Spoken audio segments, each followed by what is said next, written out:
l'avais prévu il y a 2 semaines, la France a presque atteint le pic de l'épidémie et se dirige vers une période de stabilisation.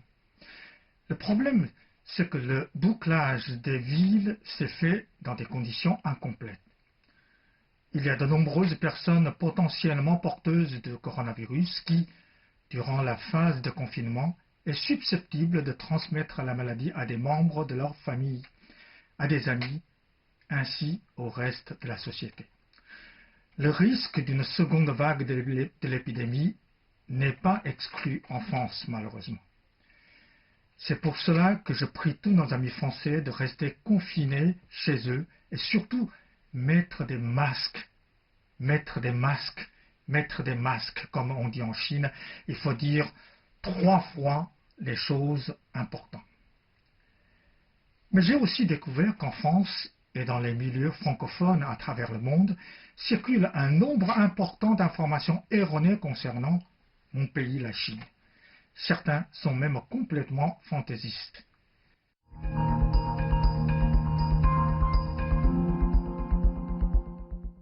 Tout d'abord, il y a la chronologie des événements. La Chine a déjà publié la chronologie entière concernant la découverte de l'épidémie de coronavirus. Je conseille à tout le monde de consulter le site internet de CGTN français. Vous comprendrez mieux comment la Chine a découvert l'existence du coronavirus.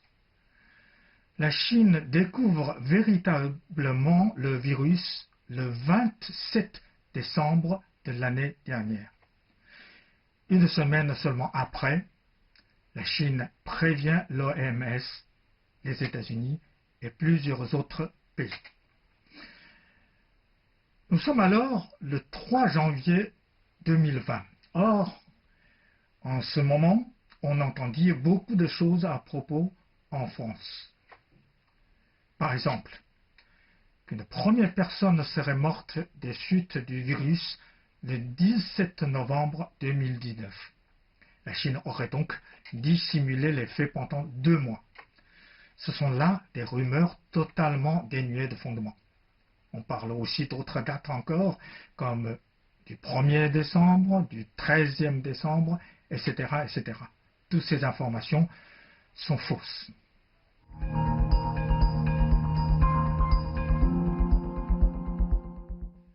Deuxièmement, le fait que l'épidémie ait d'abord été détectée en Chine ne signifie pas pour autant que la Chine soit forcément le berceau du virus. Cela, c'est le travail des scientifiques qui permettra de le déterminer. Certains médias français qui affirment que la Chine est le berceau du coronavirus, je trouve qu'ils n'ont pas un comportement responsable. Je demande respectueusement à nos amis français d'être vigilants par rapport à ce qu'ils entendent.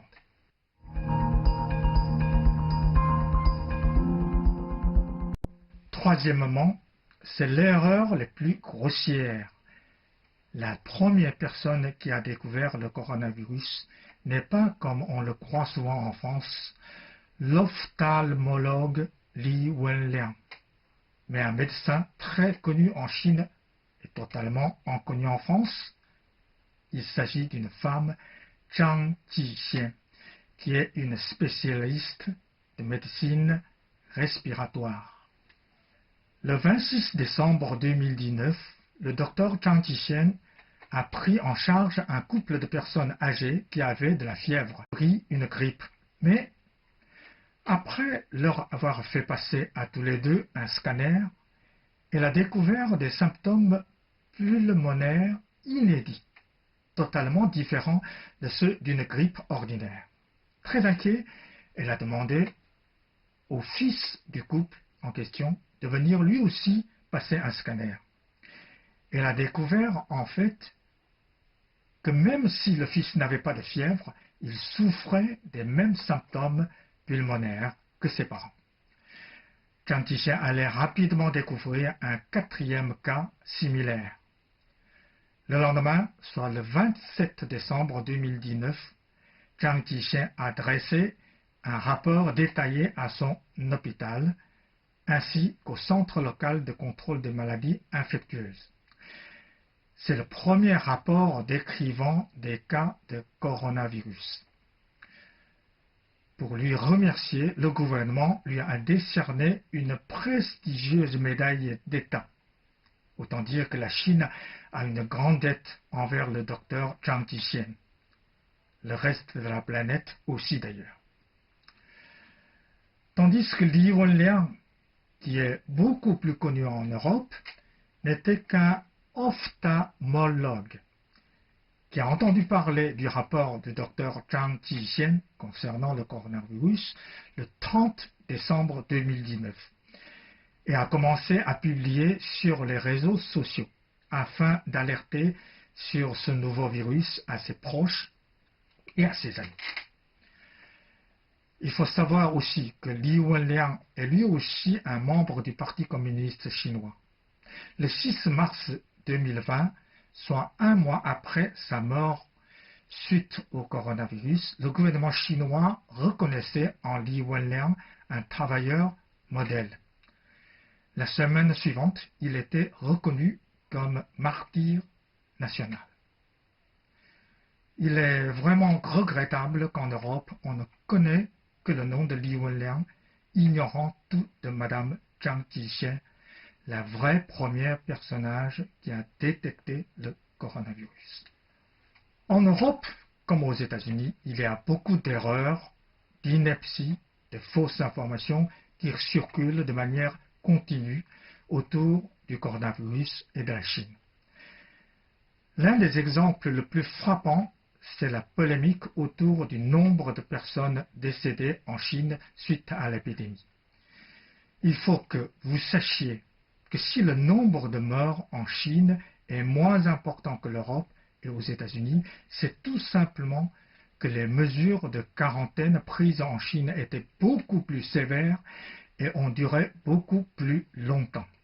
C'est pour cela que nous avons supporté le confinement. Nous savions que nos efforts seraient récompensés. Le 8 avril, la ville de Wuhan est sortie de quarantaine. Les habitants de Wuhan ont retrouvé la liberté. La Chine revient à la normale.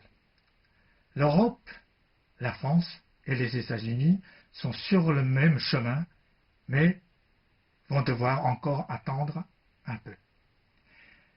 J'espère que tout mon cœur que ce sera le plus vite possible.